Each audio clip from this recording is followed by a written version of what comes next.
It is just a huge, huge honor for me to bring back Bill Williams, DMD, MAGD, who is a master of the Academy of General Dentistry and a fellow master or board eligible for a ton of other dental academies. He currently divides his time equally between working on patients, coaching dentists, and being a husband, dad, and granddad. Bill is a native Atlantan, having attended Auburn University and the Medical College, Georgia School of Dentistry. He is a PADDI certified scuba diver, certified Guerrilla Marketing Instructor by Conrad Levinson, a photographer and avid reader. He has led 12 mission trips to Africa and Central America. He enjoys interacting with his fellow dentists in the Solstice 5M Masters Academy and 5M Mastermind to help them double their practice and finish well. His books, Marketing the $1 Million Practice and The $10,000 a Day Dentist, both debuted on Amazon.com as a #1 bestseller in dentistry and have helped thousands of dentists worldwide find new focus and purpose to their dental careers. Dr. Williams is married to his wife, Sheila, for 40 years, loves to travel, and that love has been inherited by their 2 sons, Will and Tyler. Will married a British lady, and they live in London, England, with daughter Harper. Tyler is a country music singer-songwriter, a keynote speaker, and a NASCAR sprint midget race car driver. They both work with Dr. Bill and Sheila in the 5M Mastermind. In May, they'll be headed to Iceland for the wedding of his dental partner to his niece. He believes in the concept of the family business. My God, I've done 1,000 podcasts, and I almost never bring anyone back for a second time, because if you bring someone back, then the other 1,000 want to come back, and that'd be another 3 years just to do that. But so I brought you back because you just wrote a new book. Howard, you put a testimonial in the book that I led off the book with because it was the most outstanding of all the testimonials. You identified something that few others do. And I just appreciate you being such a supporter of what we're doing here at the 5M. And the $10,000 a day dentist became more than just a lecture. It became a phenomenon. Yeah, and it's also on our YouTube channel.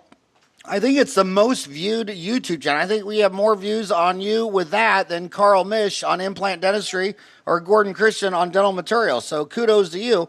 And it shows it's more important than ever because these kids are walking out of school $350,000 in debt. I mean, you and I, when we got out of school, you could make a lot of really dumb mistakes and still do well. But when you're coming out of school, I was lecturing at the AT Still Dental School Sunday to all their dental students, and there were kids that were going to graduate $400,000 in debt. And when you're $400,000 in debt, you better get your first 3 or 4 or 5 business moves solid. Would you agree? I would. If they make the wrong step and then they get stuck like a foot in the mud, like when we were in Kenya, we were walking down the path and our feet got stuck in the mud and it pulled our shoes off. And so you don't get to go very far without shoes on in Kenya. And it's just like that for the dental student. If they don't make the right move right out of school, they're going to end up with, twice the debt because they make the wrong move. So walk through your journey. First of all, tell them what 5M stands for on the 5M Mastermind.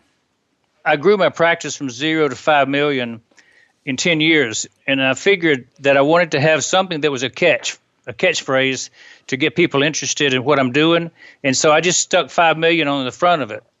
It's a pretty crazy number that most people don't think they could ever get to, but I show people how to do that on a regular basis, and a lot of the people that I work with eventually have a $5 million practice, and so that's the reason 5 million is 5M. You know what? And how many locations was that $5 million practice?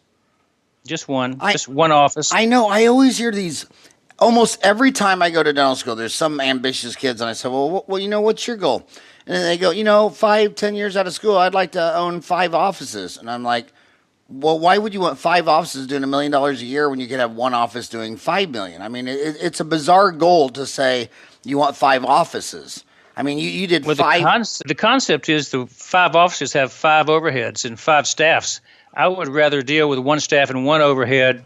Even though it's a little bigger facility, you're still going to have the same number of dentists, but you're going to have a lot less staff and a lot less overhead. Right. I mean, I agree completely. So I want you to walk through your journey. Where did you learn all this? How did you come out of dental school? You know, all your classmates got A's in calculus and physics and geometry and the Krebs cycle. What do you think was different about your journey from birth to when you graduated that gave you business savvy? You know, I was no different than anybody else in my class, although I was a little more efficient than some of them. And I took all the normal courses right out of school, Pete Dawson, Harold Gelb, Barney Jankelson. But the thing that turned me on to being a productive dentist was very different. I went to Quest with Ron McConnell and Gary McLeod. And I was sitting there in the middle of the 530-something people watching Ron McConnell on stage, and he had this grasshopper in a jar. And I saw him talk about the story of that little grasshopper who would be jumping up and down, bumping his head on the lid. And he made the analogy that's a dental student or a dentist is right out of school, that the little grasshopper learns eventually to stop jumping because it bumps its head on top of the jar lid. And so then along comes somebody like a guru, a mentor, a teacher that says, I'm going to screw the top off this lid, and the grasshopper learns that they can jump eventually and be free out of that jar. And so that was an epiphany for me to find out in that Quest 1981, sitting there, that I could do different, that I didn't have to follow the rules all the time. So I became a rule breaker and a rule creator. And I started learning how to set goals. You know, I read Think and Grow Rich by Napoleon Hill. I started setting audacious goals, not just average goals. And one thing led to another, and I finally ended up at Omer Reed's in Phoenix, and I was in the Napili 8 Anatomy of the Accelerated Practice, or what they call the $1 Million Roundtable. And I had set a goal to be a speaker at that event in 1985. And by 1986, I got an invitation from Omer to come and speak. And so that was a time where setting a goal, an audacious goal, because I had not been a $1 million practice before then. And so in 1 year, I got to be a $1 million practice after I set the goal. I got to speak at Omer Reed's. And when I gave the talk, it was called Stepping Stones to Success. And when I gave the talk, guess who was in the audience? Who? It was Ron McConnell. And now, how do you spell McConnell? McConnell. He was the founder of Quest? You said there were two names with Quest. Well, Gary McLeod. Yeah. McLeod. McLeod? Yeah. Now, are they still in the game? They're both in the game. I think Ron is retired by now. McDougal up at Dallas, Texas, also was one of the founders. Terry Hodges worked with him. So Bill Blatchford actually was one of the early guys in the group. He was an instructor in that time period too. Wow. So I really learned how to set goals. I learned how to vision, have a view that nothing is impossible. Omer always taught me, if it's been done, it's probably possible. So I kept watching for people doing better than I was doing, and I always wanted to sidle up to them and work with them. And so, you know, I spent time with the guy you mentioned earlier, the implant fellow, Carl Misch. And he came to my office and spoke at my seminars, and I went to his office and spoke at his seminars. And I was talking TMJ and neuromuscular dentistry back then, and he was talking implants. This was 1985. Wow, that was one of the greater podcasts I ever did. I think that one lasted 2.5 hours. He was dying, and I've never seen anybody. I mean, we call this Dentistry Uncensored, but I've never seen anybody that brutally honest. And I wasn't going to stop him. I mean, he just kept going and going. You could tell he wanted to get this rant out, and he ranted for 2.5 hours. It was the best implant lecture I'd ever heard in my life. Just an amazing. Yeah, man. Carl was a giant. Oh my God, yeah. So I got out of school in '87, and Quest was '80. So when I got out of school, I mean, when I got out of high school, Quest was the dominant force. So whatever happened to those guys? Well, Ron and Gary stopped doing it after a period of time. I don't know how long it took them, but you know, everything has a 10-year cycle. Just about everything good goes for 10 years, and then it kind of fizzles out.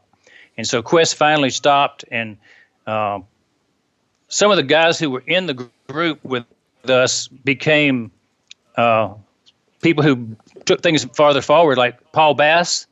Paul was in our Quest group, and he went on to start Fortune Management. And things like that just kept going. Some of the guys in our Quest group went on to work with Kendrick Mercer and KMC. Wow. So you had an interest and an appetite for more information. That was one of the driving reasons I did this podcast, because one of the things I noticed after 10, 20, 30 years is that the people who signed up to like get their FAGD and went out on this diet to accumulate 500 hours, it seemed like the people who took 100 hours of CE a year were the ones crushing it. And I thought, you got an hour commute each way to work. Here's an hour. Instead of just waiting for your small town study club to have one meeting once a month, now you could listen to a guy like Bill Williams, and then on the way home, Carl Misch, because the more information that gets in between their ears increases the chance they're going to be successful. I remember taking probably 400 or 500 hours of CE a year. Every other weekend, I was in a class. And eventually, there were no more classes to take. And so I started going to places and saying, I'll teach classes. And so I started volunteer to teach. And so remember the old U.S. Dental Institute, orthodontics? Yes. Well, I was taking that class, and there was no TMJ in it. And so I went to Ed Keevins, the guy who was running it, and I said, let's put on a TMJ class. And so we started the first TMJ class in the U.S. Dental Institute. And over a 5-year period, I was teaching the senior TMJ instructor, and then Larry Tilley and Ralph Garcia and a whole bunch of others came on and started teaching more TMJ classes. And so that grew. And so being a consistent student, and then once you become a student, then you become a teacher. That's the way you learn the best.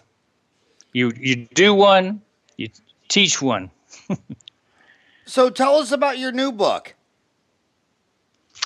The $10,000 a Day Dentist is now a published book. It's been on Amazon for a few months now, and it's been sitting there in the top 10, been number 1 for many weeks, and it documents how I create a $10,000 a day every day. Now, the reason I came up with that title is because I was putting together a lecture for my mastermind, and I wanted to teach the guys what I was thinking would help them the most.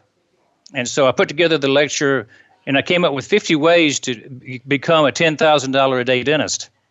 And if you look at it, all you have to do is break down the daily things you do into small pieces, and then get somebody to help you run those systems. And so I'm all about running systems.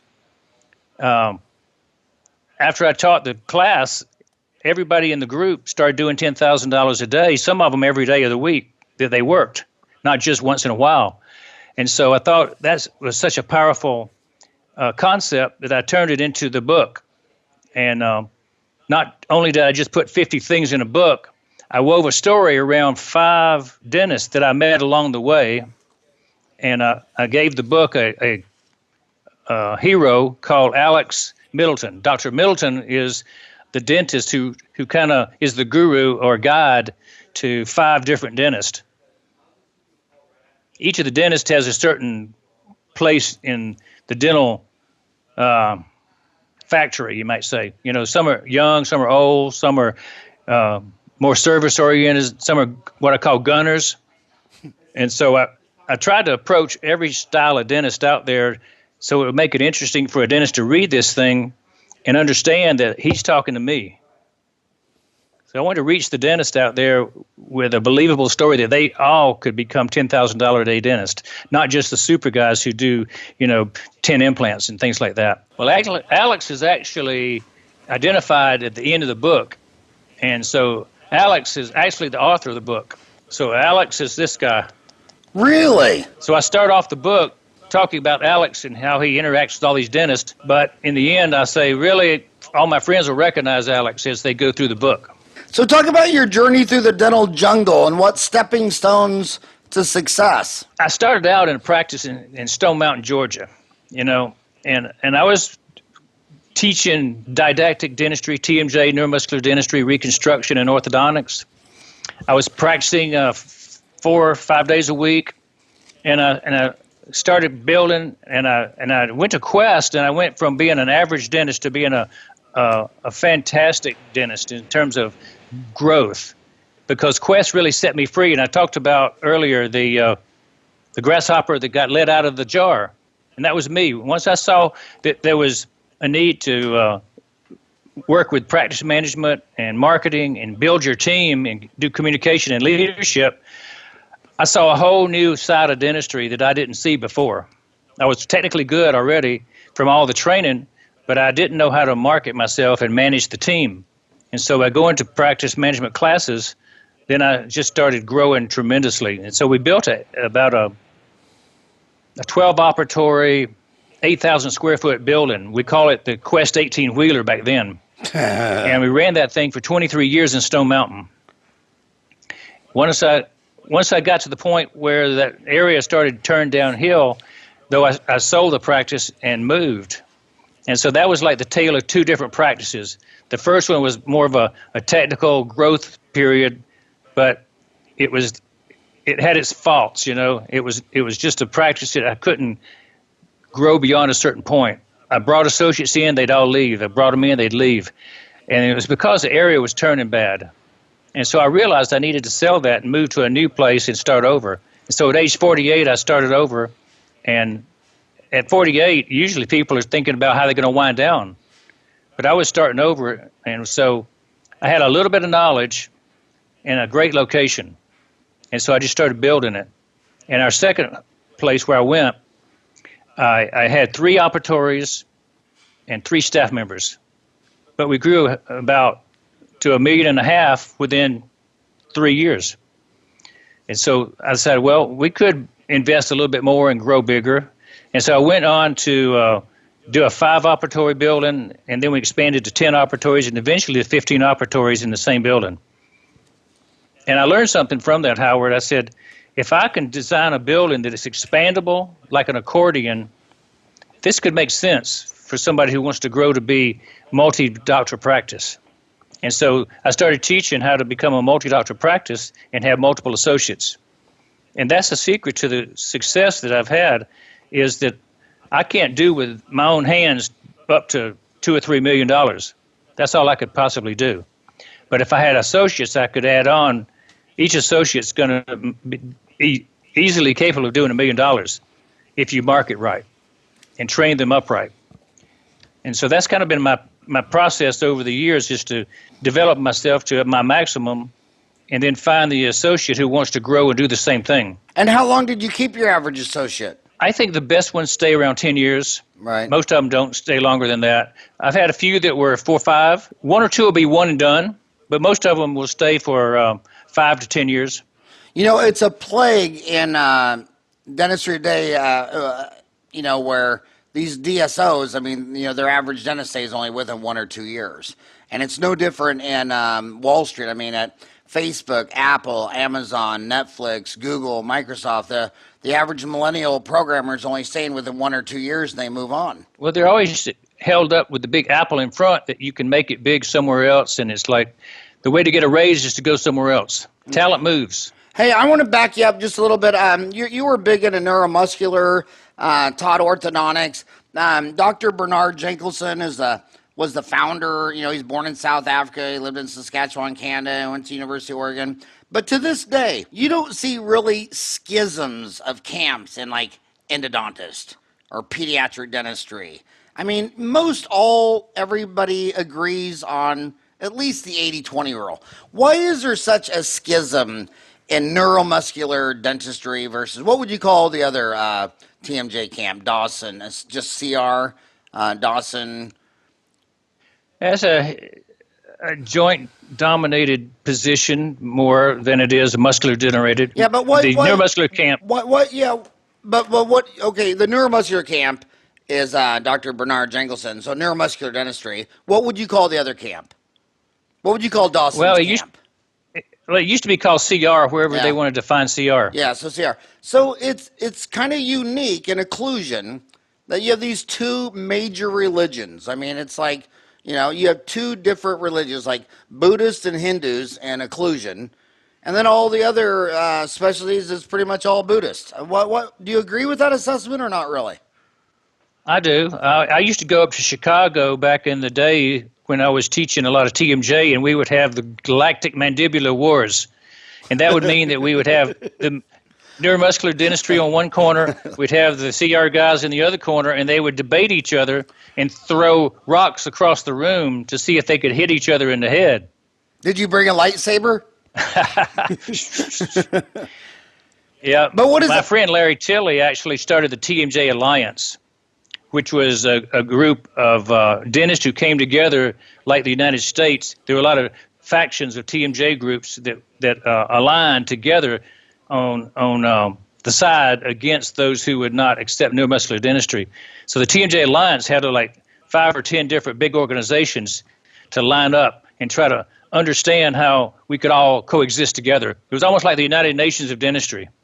Yeah, the only reason I keep harping on this point over the last 1,000 shows is the fact that it confuses the kids when they come out of school. They almost feel like, they don't want to go spend $3,000 on a weekend course and then find out they're in the wrong camp, but they never have those thoughts when they're going to learn endo or perio or pedo or prost or anything else. Internet is spotty. I'm in Phoenix and the whole town's under construction, so it's crazy. In fact, Dental Town was down 6 hours, the longest ever last week, because some construction guy hit the fiber optic line. If a young kid asked you today, who is the absolute leader in neuromuscular occlusion, who would you say that is? Teaching it, understanding it the most. Bill Dickerson kind of brought it back with LVI. He kind of discovered neuromuscular dentistry and kind of championed it for a number of years. And so that resurrected it from where it had been, just kind of languishing a bit with not too many people teaching it. But one of the best people I think out there that teaches it is a guy named Clayton Chan. And Clayton is doing an excellent job. Used to teach at LVI, but he was an original guy in neuromuscular dentistry years and years ago. There are a couple of people out there that are very good. I'm pretty impressed with the International College of Craniomandibular Orthopedics, ICCMO. I've been a member of that for probably 20 years, and we have annual meetings in the United States, but biannual every 2 years internationally. And so they have extremely good meetings for about 2 days. You'll have the best speakers in the world attend. And I was down in Buenos Aires back in the spring, and we had the Argentine delegation put on a great show. Next year, they're going to be putting on a show in Moscow, Russia. Nice. Maybe I'll go to that one. I've been all over the world with these guys. Presented in Florence, Italy, Venice, Germany, Frankfurt, Germany, Osaka, Japan, Calgary, Canada. So it's been a world traveling event. Yeah, and one of the things I like to do all the time is hit that meeting. Man, I think St. Petersburg, Russia is another great city. Moscow is amazing. St. Petersburg's mind blowing. What a country. They cover 12 time zones. And who would you say is the number one instructor today in CR? I haven't taken too many new classes in TMJ CR stuff in such a long time, but the people that work in my office are in the Sphere group, Sphere Institute. So I think they're doing a good job. Back to your mastermind group. You got a new mastermind group coming up. Today's February 6th. When's your next mastermind group start? I got the next one. It's going to be starting May 21st, 22nd. May 21st and 22nd. And you limit your class to 9? 9 dentists. 9 special dentists. 9 special dentists. Do you still have seats available for the one in May? Yeah, we got a couple seats left. Yes, we started a group in January, and so we'll teach one group, and then we'll start another group. So we have a total of 18 dentists in a year that we're mentoring.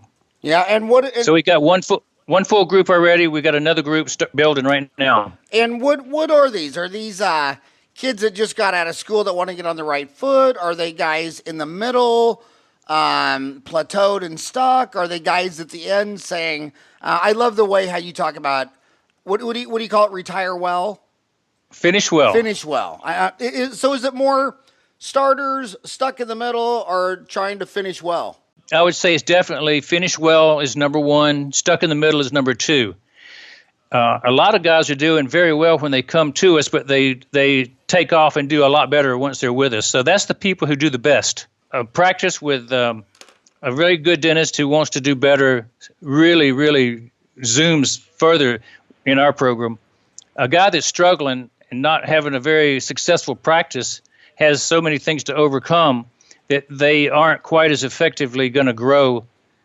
To them, they're growing a great amount. But I'm just saying, as far as dollar amount of improvement, the guys who are already doing well do the best. Let me give you some statistical thing that I've seen with a couple of guys. Kevin, a guy in New York, took our program for 2 straight years. He didn't jump out after 1 year.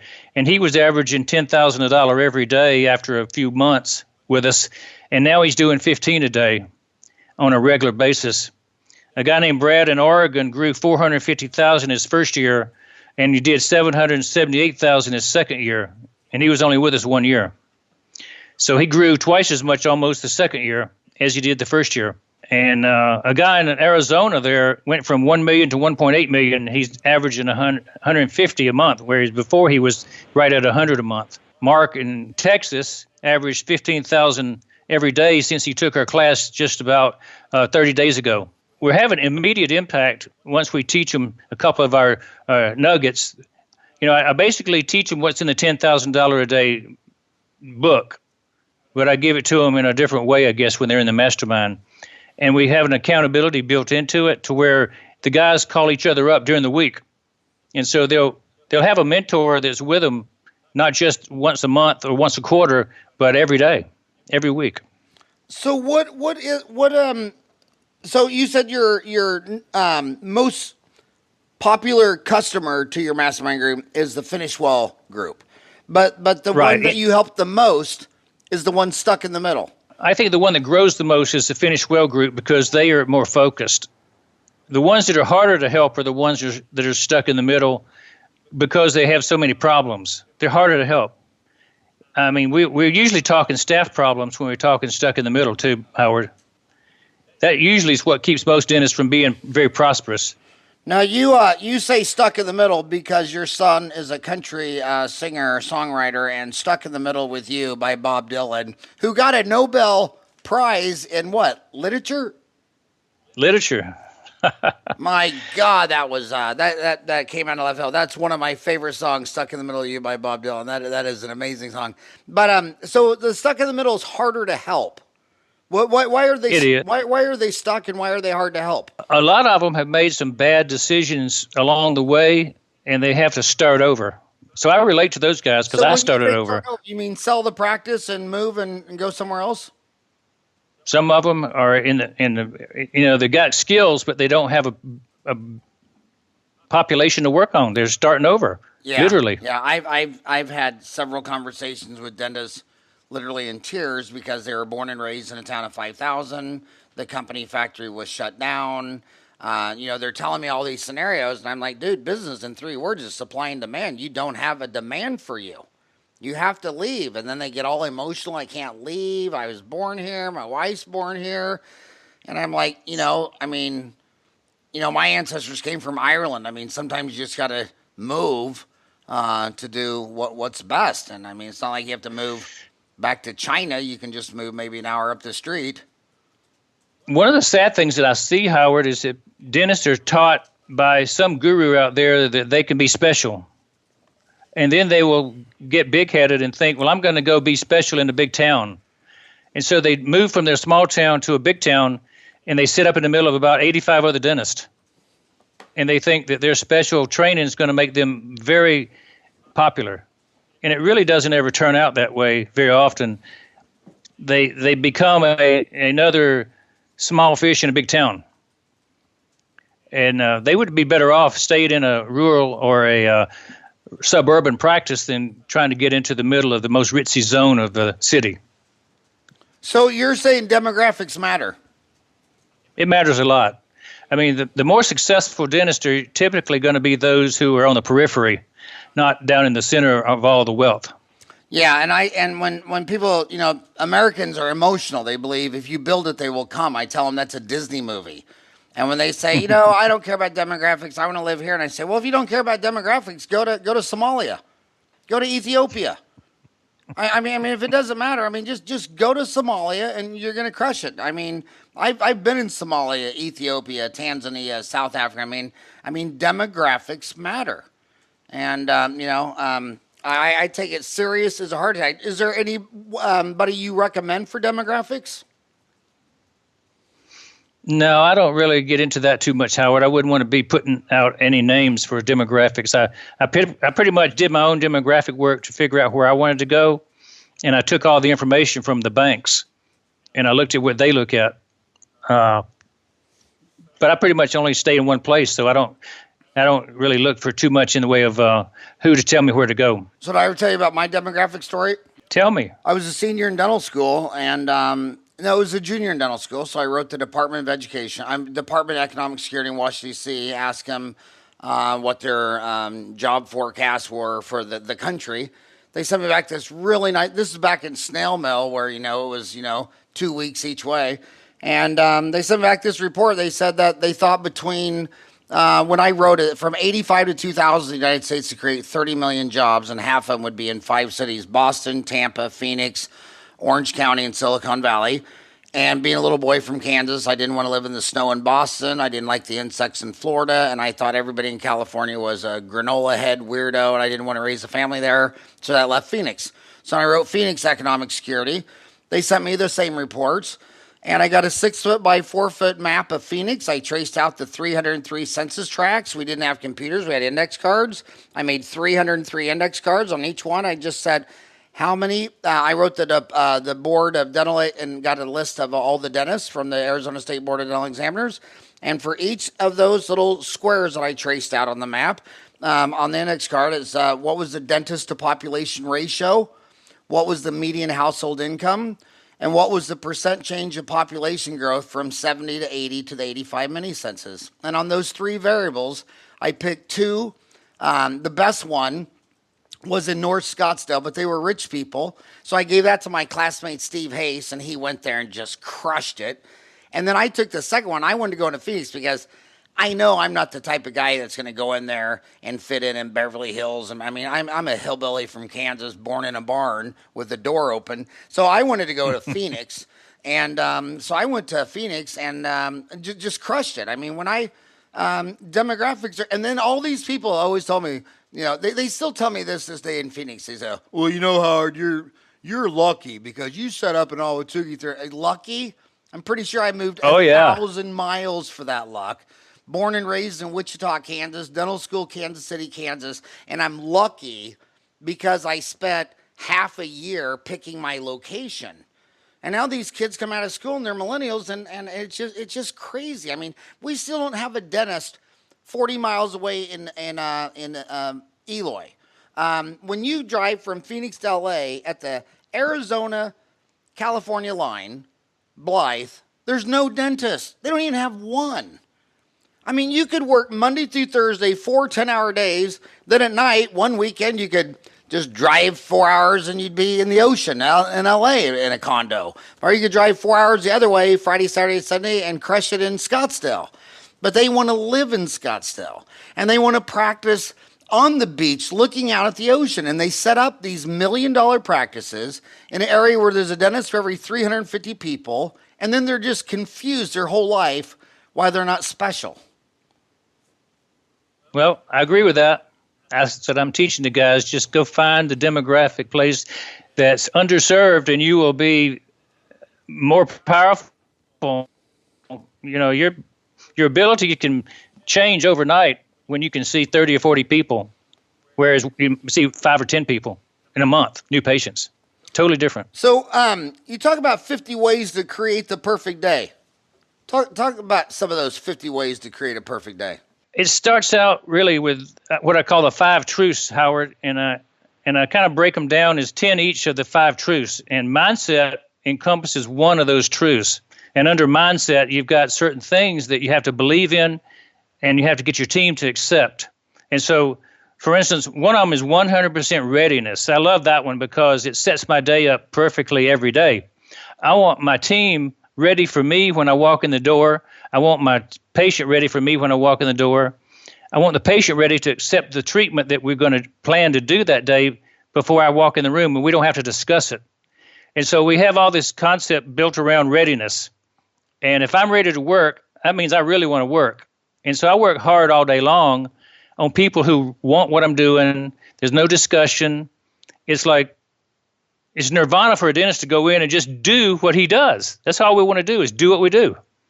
And so I set up systems to have the light on, the chair back, the syringe ready, the topical placed, so I can go to work. Now, I can always have chit-chat time and social time after the Novocaine's in place. It takes a while for it to take, if I want to go off to another room and work, I can go in another room too. So that's one of my concepts. That's one of the 50. We make a lot of hay out of same-day dentistry, which is a popular concept today. Everybody knows same-day dentistry.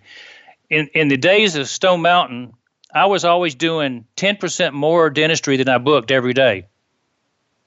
And I would have half my schedule fall apart.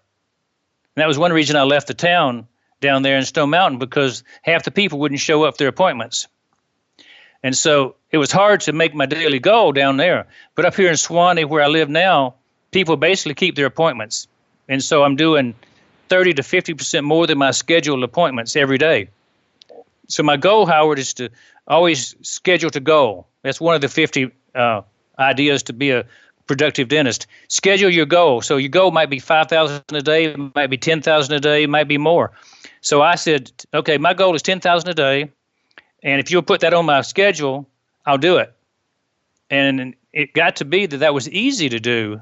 A lot of dentists say, I can't do that. How does anybody do that? Well, I've done over 10,000 a day average for the last 15 years, every day I work. And it's because it became a system. I just expect to do it. My staff expects to do it. Our patients, we talk to them like we expect them to say yes every time we suggest anything. And so it's an expectation mindset. I believe a dentist can grow their practice to 5 million. That's my mindset. And so everybody that I approach when I teach is that whatever your goal is, we're going to help you get there. And so I have this thing called the goal key list.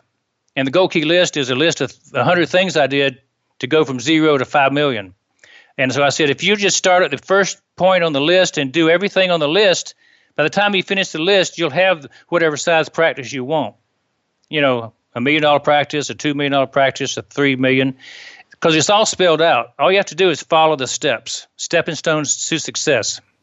So what do you think keeps dentists from doing same-day dentistry? I'm a huge believer in same-day dentistry. Our office manager is always preaching it, but it just seems like for 30 years, the knee-jerk reaction is, well, let's go up and get you scheduled for that filling. And for 30 years, you have to work with the hygienist dentist like, well, let's do the damn filling right now. I mean, who the hell would want to come back? What do you think is what are the barriers to the obvious? The dentist has to actually want to do it. The staff has to be told the dentist wants more work. We set up a morning meeting for every day, and we kind of hold a 5-minute morning meeting, the huddle, we call it, and we identify where the holes are in the schedule. And if I don't have any holes, I'm not going to be looking for a lot of work-ins. But if I have holes, I'm going to ask the staff, these are the places I want them. And if I'm still without a person in that hole, that part of the schedule, when I go check the hygienist, and if they have a small thing to do, like Friday, I had 3 of them. I did 2 extra fill-ins and 2 extra crowns just because I asked people to do extra. I just asked them, would you like to stay and do that today? I've got time if you've got time. I could work it in my schedule if you'd like to do it. And so I just get into a habit of asking people when I'm in the hygiene room, I could do this in a few minutes if you'd like to get it done. You don't have to come back. And 90% of them say yes. 90%. The ones that can't do it just have another appointment, or they're business people, or they've got to pick up kids at school. That's the only reason. If they're there, they're going to do extra. And that's one little small tidbit that if a young dentist would learn to stop thinking about what people might not do, just think about what they will do. A lot mindset. of people are wondering if you're doing a $10,000 day, $10,000 a day production, and you're doing same day dentistry. Do you routinely work through your lunch? Almost never, actually, Howard. I had a 2-hour lunch yesterday. People always ask I don't me hardly if ever I work work through my lunch. lunch. I said, do you think I'd be this fat if I was missing lunch every day? No, I like to sit how I out. can also prove I'm not two-faced? If I was two-faced, would I be showing you this face? So you do same-day dentistry, but you still take a lunch. Yeah, I work normal hours, 8 to 5. I don't work late. Sometimes I get done at 4 o'clock. So I've gotten to where I'm leaving early. So you and I know dentists. I mean, we've been working with them for several decades. We know what they're thinking while they're listening. They're driving to work and they're thinking, first of all, $10,000 a day. Where is he getting all these new patients? And number two, no one ever accepts treatment. So and then when you look at national insurance data, it's pretty obvious that when you go to something as simple as a radiographic two-surface class 2 cavity, that when you diagnose 100 million of them, you only drill, fill, and bill 38% of them. So where are you getting these new patients? The national average is that you got to tell 3 people they have a cavity and need a filling for 1 to do it. So how are you changing that funnel? Where are you getting these new patients that come in the funnel, and how are you getting a higher close rate than 1 out of 3? I think I've got the answer to that one, Howard. The new patient experience is the total answer. We bring our patients in to see the doctor first, not the hygienist. I do a specific exam that co-diagnoses everything with them. They kind of get an understanding right there of what's going on. And then I bring them back a different day for the consult. And I don't ever do the consults. I let my staff do the consults. And so for about 30 years, I've not done a consult on a regular basis. So all I'm doing is sitting in the operatory doing dentistry while they're talking to people. They're selling dentistry for me, and I'm doing the preparations. I'm doing the surgeries. I'm doing the orthodontics. I'm doing the dentures. It's my job to do the dentistry, not to talk to people. And so the one thing I always consult with dentists about is stop talking and let your staff do the talking. I have a treatment coordinator who does all my consults. We have a new patient experience where we tour them around the office. We like to give them a tour of the office before I tour their mouth. The reason is we want them to bond to us in the new patient exam and the new patient tour. They get to see and smell everything. They build trust, they build rapport. And once they get into our office, into the operatory, they've already got a feeling for who I am and what I'm going to be looking for, because our team has done a good job. And I've actually interviewed them for about 5 or 10 minutes even before I get into the operatory. So I'll split my exam up into a meet and greet, the tour, and the operatory where I examine them is 3 separate events. Okay, say the 3 separate events again. The tour, my interview with them, and then my exam of them. 3 separate places, 3 separate events. And the final thing, which is the consultation, occurs on a different day that I don't even participate in. I always leave them with the concept that if they need me. Do you call that person a treatment plan coordinator? Yeah. I have a treatment coordinator who presents everything. I have a new patient experience member who tours them. It could be any of my dental assistants can do it now. We don't have one person do it. Anybody can do it. But they have a tour, a great explanation of everything about our practice. They look at what's on the walls. They talk about what's on the walls. They talk about the machines. They pass the laser. They pass the CT scan. They get the story as they go through. They get introduced to the different hygienists. They get shown the OSHA certificate that says we sterilize everything. So they just get acclimated to our philosophy of practice as they tour. It builds on what they already saw on the website. So the website kind of sets the stage for them to expect. And then we deliver when they get in with a great experience. And then when they get in my operatory and meet me after I've already had the interview, which is like personal time and listening to them time, then it's my time to examine them and wow them. And they always have this one statement when I finish that exam, Howard: I've never had an exam that thorough before in my life. Now, you do all that before you ever talk about money and needs. They usually say yes, and that's why we get such high acceptance rates, is because they already believe I'm going to tell them what they need and it's needed. It's not something I'm trying to sell them. So I don't have too many people turn down treatment except for those who just can't afford it. Well, let's. And then they don't turn. I'm very interested in this anomaly. Orthodontist. I mean, 95% of them within 2 years out of school realize they need a treatment plan coordinator to present the treatment. And I think the reason is because an orthodontist new patient is worth $6,500.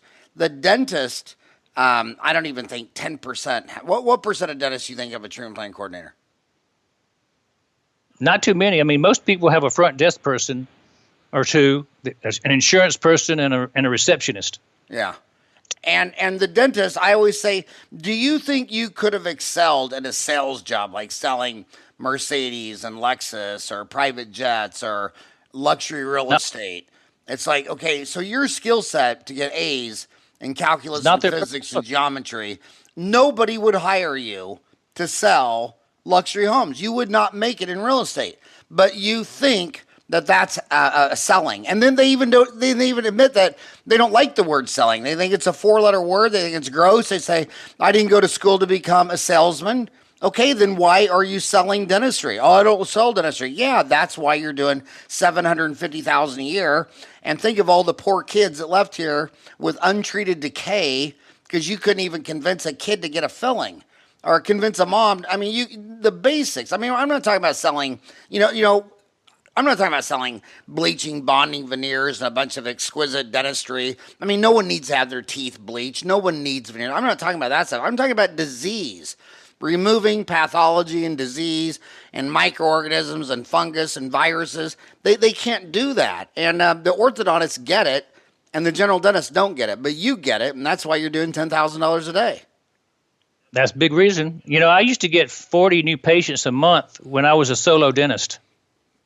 And to process 40 people, that's not easy. If you do a full exam and do a full consultation, you're talking a lot of hours you're taking out of a day if you're getting 40 or 50 a month. I want to go back. I want to go back and ask you a very controversial thing in dentistry. This is Dentistry Uncensored. I don't want to talk about anything anyone all agrees on. But my gosh, on Dental Town, there's battles between the new patient cleaning or the new patient see the dentist first. And one camp says, if I call up Bill Williams in Shawnee, Georgia, and say, I want to get my teeth clean, they don't, and you say, they say, well, if they just want to come and get their teeth clean, we're going to schedule to come and get their teeth clean. But you don't do that. You, new patients, see the doctor first. They get a tour, and then they meet you. So what would you say to young dentists? And a lot of these guys might be you're stuck in the middle. What do you think about new first visit new patient cleanings? Well, it's not my system that I promote as the best because I've got statistics that say that when you do the doctor first exam and go through the new patient experience that way, you have double the treatment acceptance and you have higher value treatment plans because you see with different eyes when you do it on your own versus when you're looking over the shoulder of a hygienist. So it is graphically different. But also, Howard, I say this, we're firm in principle, flexible in procedure. I think I learned that from Dick Barnes. You basically will bend to let a patient come into the practice when they're adamant about getting a cleaning. So we have the opportunity, the possibility that they'll get into the office and see the hygienist. Now, in our office, I've tried to set it up to where we do the same exact exam in the hygiene room, and instead of giving them an hour or 40 minutes, like some dentists, we'll give them 2 hours to go through that process, and they still get their teeth cleaned. And if it's a perio patient, then they're going to get started on the perio maybe, or maybe they're going to be talked into saying, we really don't want to clean this horrible periodontal disease right now. We want to break it down into 4 or 5 visits. So we do have ways to break it down and not start. Break it down. I love that term. You know the difference between breaking it down in the 70s versus the 80s? Breakdown. Yeah, yeah. Well, in the 70s, the Valley of the Dolls. I'm only saying this because your son is a musician, but in the 70s, it was always 2 or 3 refrains, and then they break it down in the song. But then in the 80s, they do like a refrain or 2, break it down, and then do a refrain or two. They move the breakdown from the end to the middle. Did you notice that? I didn't know it. I'm not that much of a musician to have noticed it like you would. Ask your son if he agrees with that or thinks I'm crazy. But speaking of that, let me tell you one really cool thing, Howard.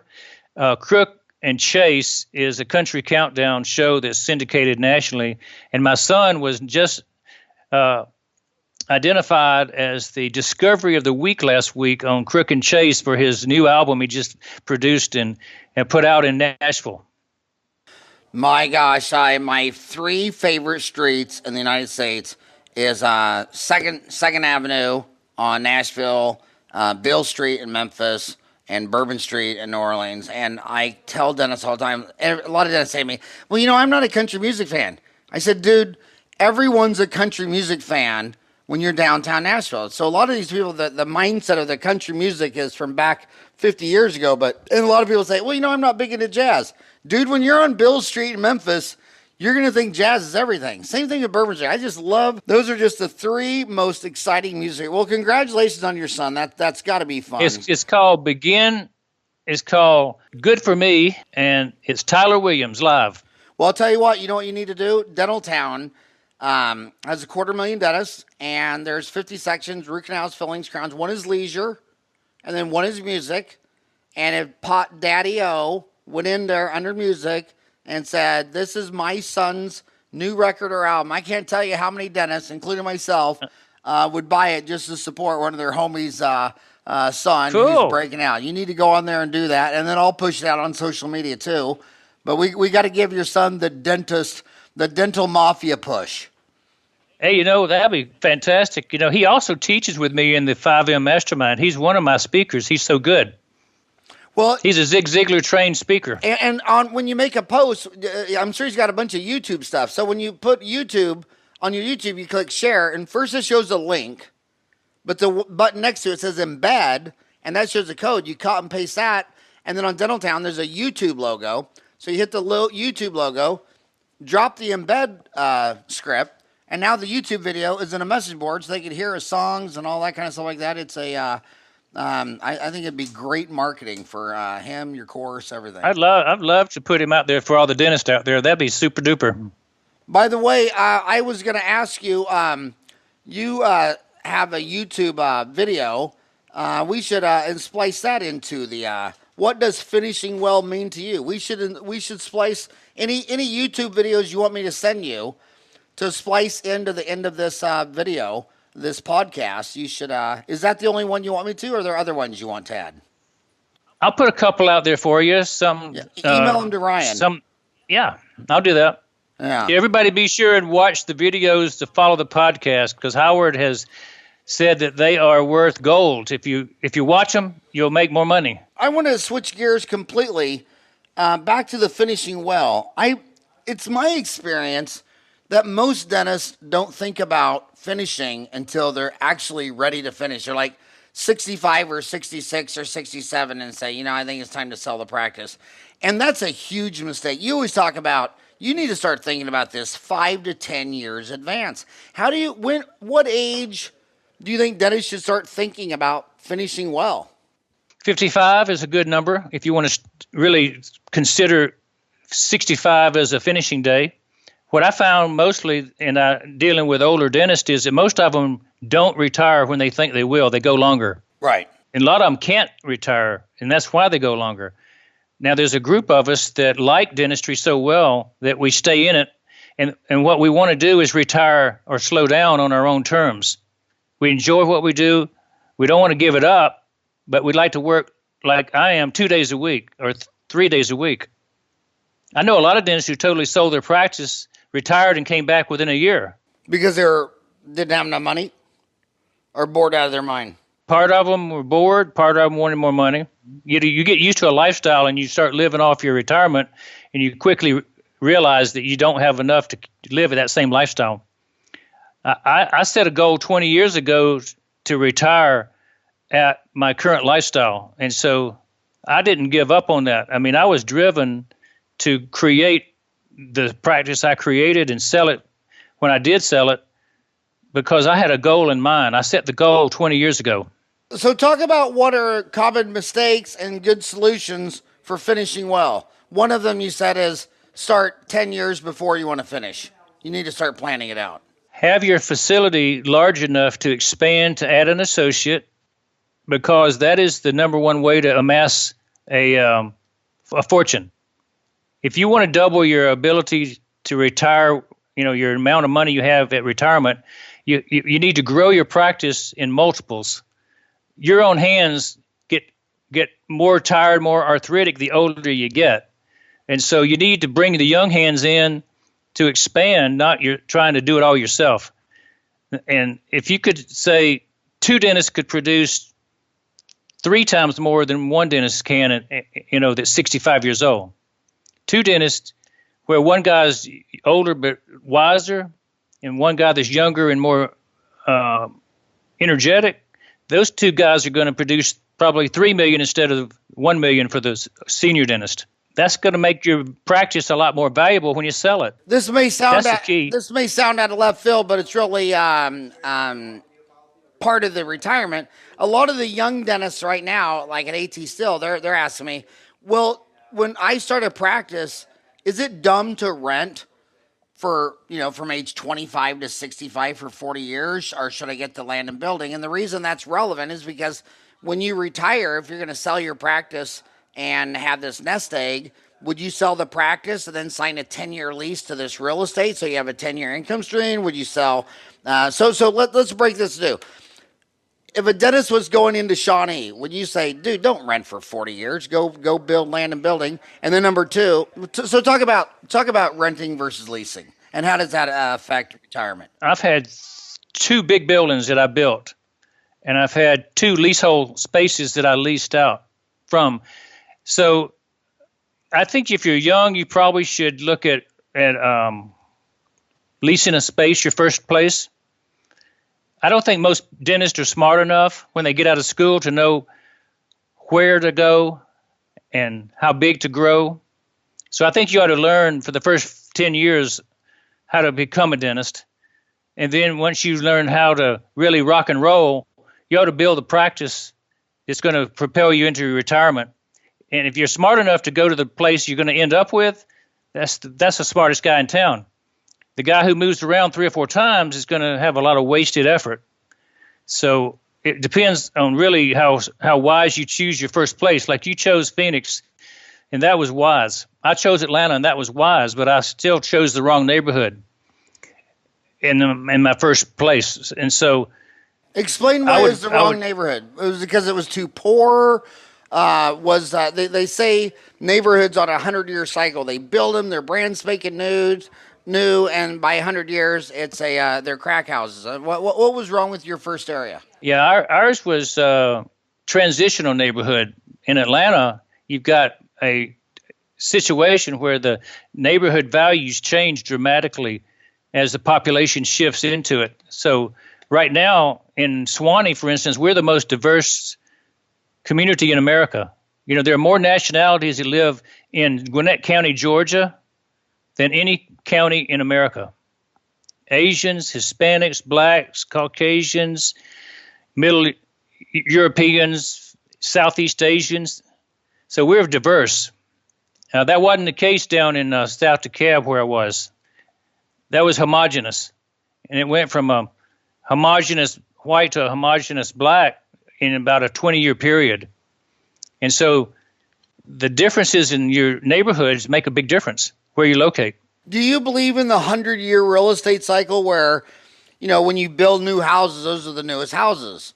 But by the time so at 50 years, so if a dentist coming out of school at 25 years old, and this area is, the houses are 50 years old, well, by the time they're 50 years old, 50 plus 25, by the time they're 65, it's going to be the poorest of the poor. It's going to be a lot of, crime, homeless, all that. Do you believe in that cycle? I do. Yeah, that's exactly what happened to us. The crime increased. There was a person shot dead on my corner where my office was, and that was one of the last straws that we decided made us want to leave the area. When crime became, and the golf course across the street from us turned to weeds. Yeah. I mean, people stopped playing golf. They started just having a pasture for cows down there. And then a lot of people say, well, you know, a lot of people they just won't make a decision. My dad used to always say, sorry, my French, shit or get off the pot. Make a damn decision. And I applaud the fact that you made a decision that it's time to move. And a lot of dentists say to me, well, I can't sell my practice. Dude, it's called the greater full theory.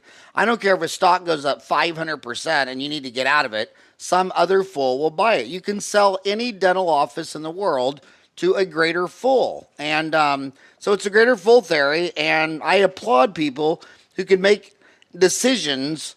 And young dentists, they mess up with it even on simple dentistry. I mean, they know that tooth is sensitive. They see the decay is deep, but their heart is so big, they're going to like try to save it and just try to switch to spoon excavators and try to put some Dical on it and then the whole damn thing blows up and then the patient's all mad at them. I mean, my endodontist in dental school, Bambi Oguntebi, used to said, I diagnose whether it's a root canal or a filling by holding the bite wing at arm's length.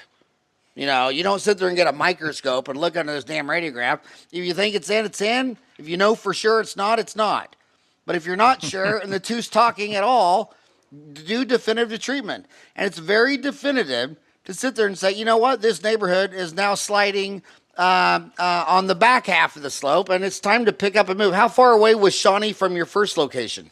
How far did you move? 35 miles. Yeah, big deal. 35 miles. I didn't take hardly any patients with me. It started from scratch. Right. And you did that one time.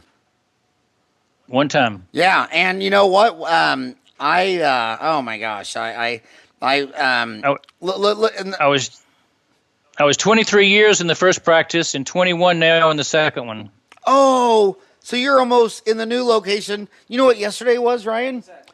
The Berlin Wall was 10,003. The Berlin Wall yesterday, it's been taken down as long as the wall was put up. The wall was put up for 10,333 days. And now the Berlin Wall has been down for 10,333 days. Isn't that amazing? Yeah. But that's amazing. So sometimes you just got to move. And these young dentists, we had a podcast the other day on where these states like Iowa, they have a list of 20 counties that don't even have a dentist. And if you go there, the state will write you a check for $50,000. Delta Dental will write you a check for $50,000. I've coached some of these kids in small towns with no dentists. They go to the mayor. I mean, First Street and Main Street, half the buildings are boarded up. So you just walk down there and the mayor will say, pick a building, it's yours, I'll give you title. And then in Phoenix and Atlanta, you couldn't get a loan, but that small bank in that small town, he'll give you a loan. He'll give you a signature loan with no assets, nothing. So you go in there and Delta gives you 50, the state gives you 50, the city gives you a damn free building, and you have no competition. You can get a signature loan for anything. I mean, I know dentists who did this, that the first year did $1,400,000, took home $400,000 in cash, and these are the ones that were told they'd never be able to pay off their $400,000 student loans. And at the end of the day, I say, well, what's the nightlife look like? And they're like, well, one, I'm married and starting a family, but number two, we're just an hour away from the big city, And it's safe. Yeah. And That's good. And with driverless autonomous cars right around the corner, I really think that these suburbs are going to jump out further, because right now the bad thing about living out in the suburbs is you have this hour commute to work. But you know what? When you're at home, you can't get any work done. I mean, I had 4 kids, every 5 minutes, Dad, Dad, Dad, Dad. And then you go to work, and they go to work, and they sit in their cubicle, and all these people have to come by and say, hey, did you watch the Super Bowl last night? You can't get anything done at work. So, but you got to go to work because you got staff meetings, team meetings. So I could just sit there and see that these fully autonomous cars will just be a box with your desk and your computer. So the minute you walk out the door, you don't care if it's a 2-hour commute. You're going to get on your computer and do all your email, get all your work done. Then when you get to work, you're going to do all the meeting and FaceTime you have to do. And then when you find out what you got to do, then you're going to commute back a 2-hour home and get all your work done on the way home. And then when you walk in the home, you'll be able to unhook. So I think these rural dentists are going to do very well. But hey, man, we are 12 minutes into overtime. Is there anything you wanted to talk about that we didn't discuss?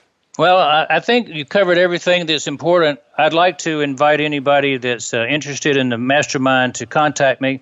I do have the online program where doctors that can't get out and come to me, they can take the program online and do 90% of the material we do in our Mastermind with an online 5M Masters Academy. So that's available, and I've been doing that for about 7 years, Howard, and it's produced some phenomenal results just in the online program.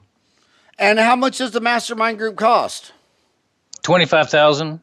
And do you have any terms or finance or anything for that?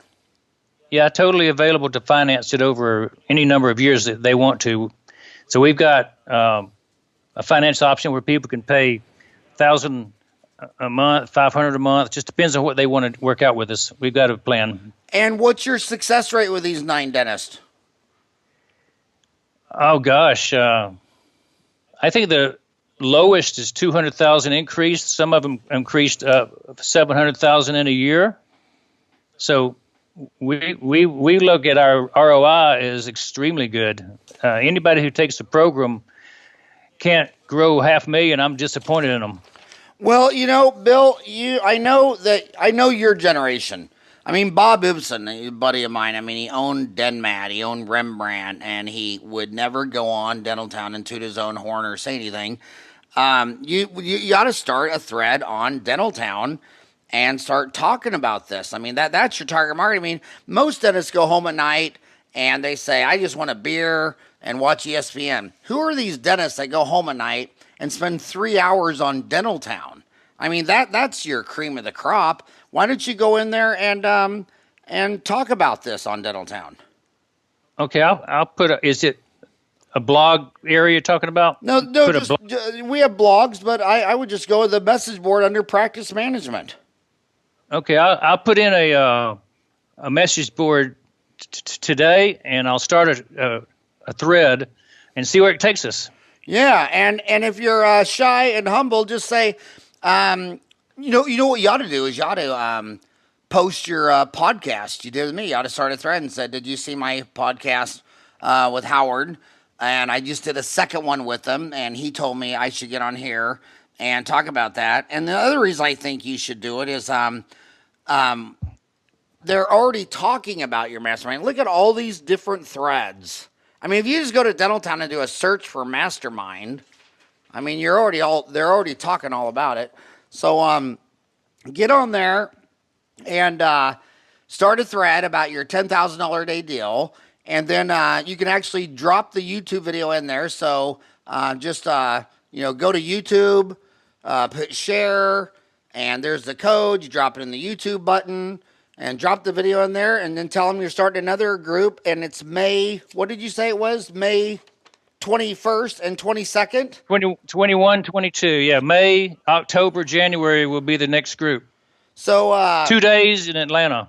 Yeah, and my final question is, how is your depression going after the Falcons lost last year in the Super Bowl? It was exactly a year ago Sunday.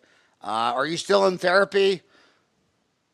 It was a tough week after we lost in the last second with the biggest flop in Super Bowl history.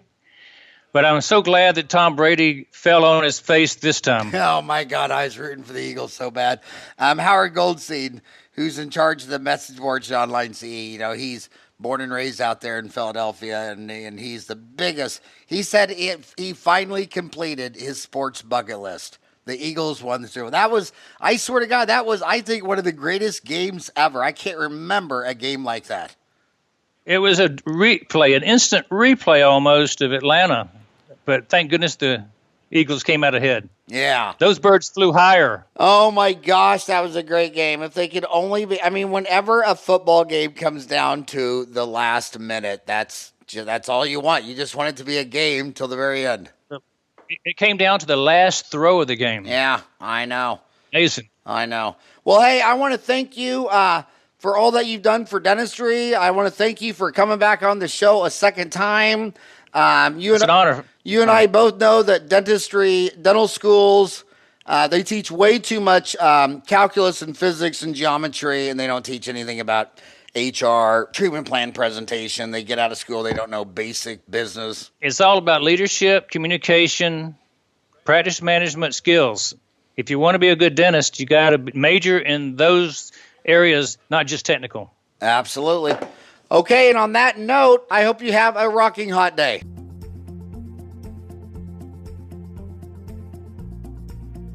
If you want to get the team involved with your process and your goal of 10,000 a day and make it fun for them so that you can all celebrate together, that really makes a difference.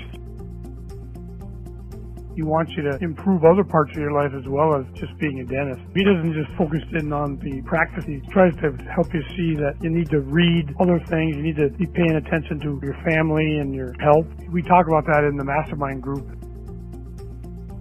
Most people function from a place of scarcity. Although they've been well trained on their clinical skills, they don't utilize all of their God-given abilities to be able to produce a life that is more balanced between family and professional. Having Bill as a mentor or a coach, to have direct access to be able to ask direct questions anytime you need something answered is a huge benefit.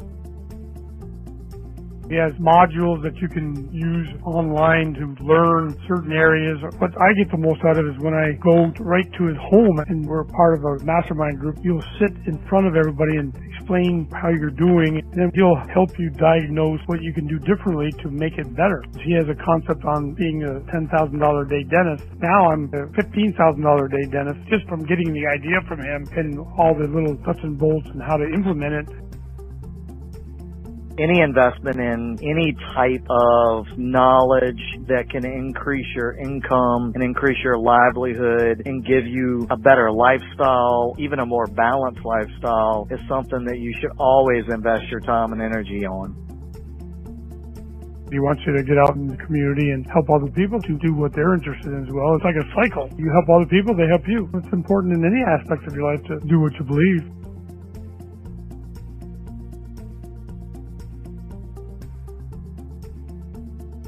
Hey, it's Dr. Bill Williams of the 5M Mastermind, and a lot of dentists are asking me, how are we so effective and efficient at achieving these numbers? You know, I wrote the book called $10,000 a Day Dentist, and earlier Marketing the $1 Million Practice. And what we share in those books is implemented in the 5M Mastermind. And so we show you some techniques and systems that we can put together that'll help you. A lot of dentists want to retire with a large nest egg, and my goal when I put together this mastermind is to help dentists to finish well. That means to build their practice up to its most valuable point and then figure out how to transition it to the next phase. So you need to start 5 or 10 years before you're ready to retire to implement some of the steps that will lead you to have twice as much on retirement day as you have in your current plan. We're going to start a new mastermind February 23rd and 24th, 2018.